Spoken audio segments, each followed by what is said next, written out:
வருவோமா? மார்க்கத்தோட சம்பந்தப்பட்டுடுவோமா? நம்ம என்ன செய்யணும்? என்ன செய்யணும் கேர்ள்ஸ்?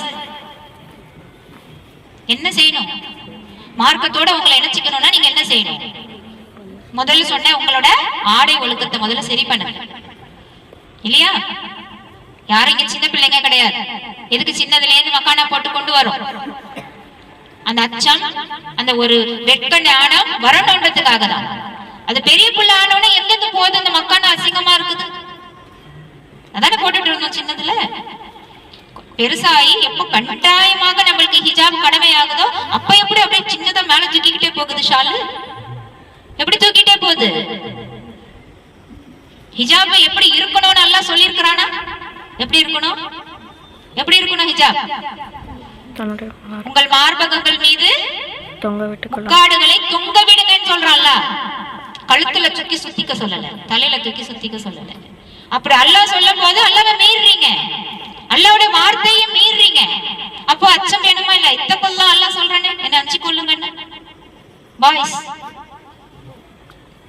சொல்லுங்க, என்ன சொல்லிருக்கான்ல? அடுத்த விஷயங்கள் இன்னும் என்ன? வெறும் ஆடை விஷயமா? பெற்றோர்களுக்கு கீழ்ப்படுகிறது, ஆசிரியர்களுக்கு கீழ்ப்படுகிறது, பெரியவங்களுக்கு மரியாதை கொடுக்கிறது. உங்களுக்காக தான் கஷ்டப்படுறோன்றத புரியாம எங்களையே எதிர்த்து கேள்வி கேட்டுட்டு இருக்குது. பாத்தீங்களா? எப்ப பேசுங்க, ஏடா பேசுறீங்க, படிக்கடா பேசுறத பாத்தீங்களா? இப்படிதான் பேச சொன்னானல்ல. சீ என்று கூட சொல்லக்கூடாதுன்னு பல பயானங்கள்ல சொல்லியாச்சு. அவனை ஏன் கேட்க மாட்டேங்கிறீங்க? என்ன ஏன் கேட்கறீங்க? நான் மட்டும் தான் லேட்டா வரேனா? அவன் லேட்டா வர்றது இல்லையா? நீ முதல்ல ஒண்ணு சரி பண்ணு.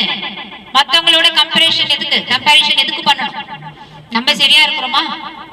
அததான் மக்களே. அந்நிய பெண்களை பார்த்தால், பெண்கள் ஆண்களை பார்த்தால், ஆண்கள் பெண்களை பார்த்தால் என்ன செய்யணும்? தேவையில்லாம என்ன பண்ணிக்க சொல்லிருக்காங்க?